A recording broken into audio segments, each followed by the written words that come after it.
And today I call on all countries to join us, not next year or the year after that, but right now. Because no nation can meet this global threat alone. 5 years ago, I pledged America would reduce our carbon emissions in the range of 17% below 2005 levels by the year 2020. America will meet that target. And by early next year, we will put forward our next emission target, reflecting our confidence in the ability of our technological entrepreneurs and scientific innovators to lead the way.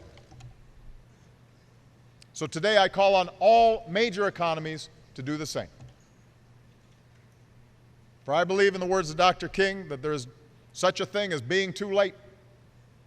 And for the sake of future generations, our generation must move toward a global compact to confront a changing climate while we still can. The French president announced that France will contribute $1 billion to a near-empty global fund to help poor countries. We need to capitalize on the Green Fund. The Green Fund will allow us to finance all the necessary investments.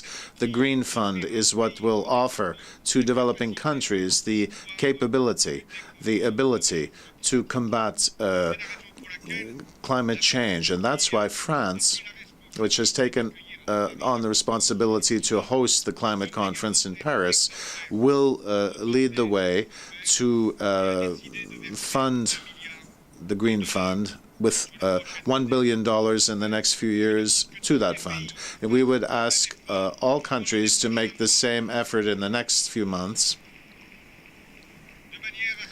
so that when we get to Paris, we will have not only a global agreement, but also the Green Fund.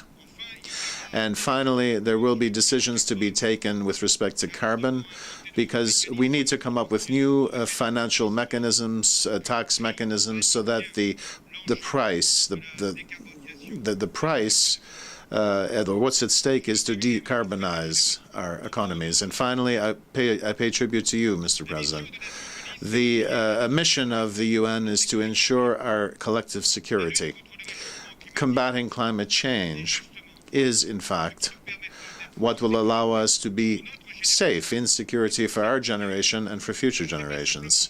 It's not just an environmental or economic thing. It's something that will allow all countries to feel secure. So today, we are the ones who are imperiling the planet. So we are the ones who need to fix what we created, and especially for the developing countries. So the countdown has begun. Lima, and President Manuel himself will make a statement to show what the stakes are of this meeting. There will be Paris. Paris is a city where a large revolution has taken place, December 2015. There should be a revolution then in climate change. Thank you. The German Chancellor had been the only leader to make a large contribution, pledging $1 billion over 4 years in July to the fund known as the Green Climate Fund. Developing countries have called for a target total of $15 billion in 2014. China's Vice Premier announced a $6 million pledge to support South-South cooperation. The South-South cooperation is a broad framework of collaboration in different fields between developing countries. The Vice Premier met with the U.S. President, and the two agreed that the world's biggest emitters must lead.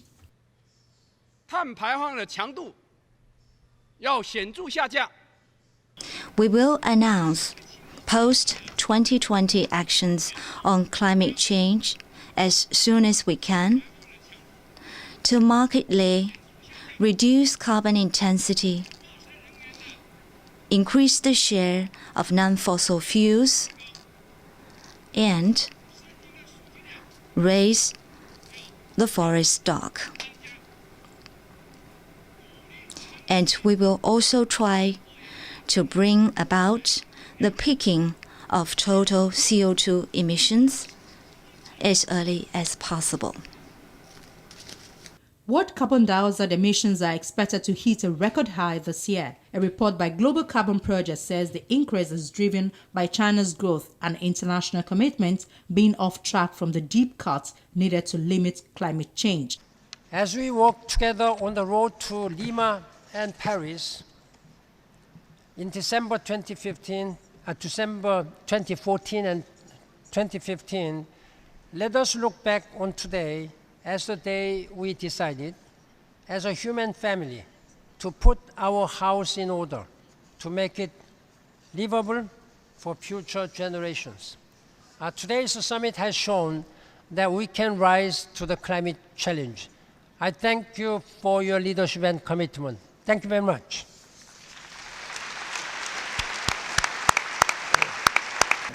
Looking forward, the Peruvian president, whose country is hosting the COP20 climate change conference in Lima in December, said, "Our hope is that the Lima conference will begin to build the greatest alliance in history for climate and development."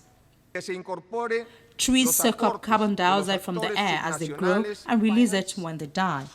Burning of forests from the Amazon to the Congo, mainly to make way for farmland, accounts for up to a fifth of all greenhouse gases generated by human sources. Companies including Walmart, Unilever, Wilmar International, General Mills, Asia Pulp and Paper, and Nestle, many non-governmental organizations and indigenous peoples groups signed up for the plan. The declaration is backed by more than $1 billion from countries including Britain, Germany, and Norway. Norway said it would provide up to $300 million to Peru and $150 million to Liberia. Climate change is one of the most serious threats facing our world. And it is not just a threat to the environment, it is also a threat to our national security, to global security, to poverty eradication, and to economic prosperity. And we must agree a global deal in Paris next year. We simply cannot put this off any longer. And I pay tribute to Secretary General Ban for bringing everyone together here today and for putting real focus on this issue. Now, my country, the United Kingdom, is playing its part. In fact, it was Margaret Thatcher who was one of the first world leaders to demand action on climate change right here at the United Nations 25 years ago. Now, since then, the United Kingdom has cut greenhouse gas emissions by 1/4.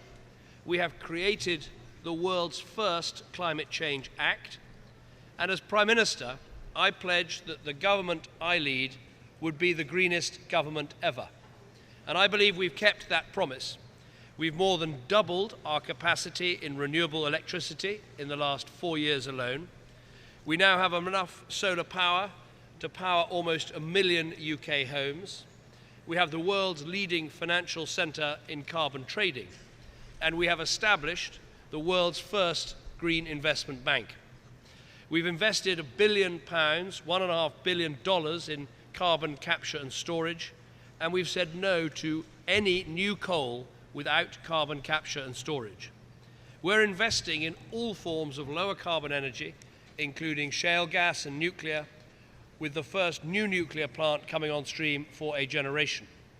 Now, as a result of all that we are doing, we are on track to cut emissions by 80% by 2050. Speaking on behalf of the Elders, a group of independent global leaders working for peace and human rights, the widow of Nelson Mandela called on the world leaders to show courage in combating climate change. As political leaders and captains of industries, as individuals, we have no longer a choice. We simply have an obligation. And you, our leaders, you must have the courage.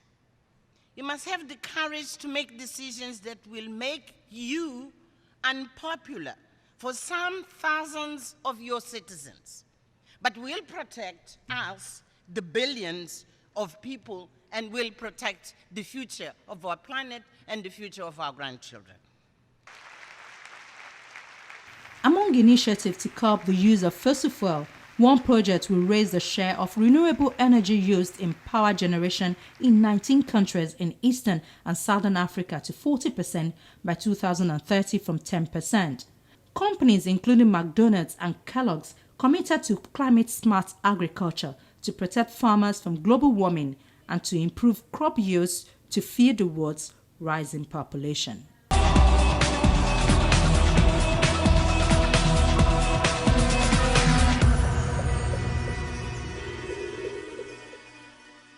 That's our program for the week.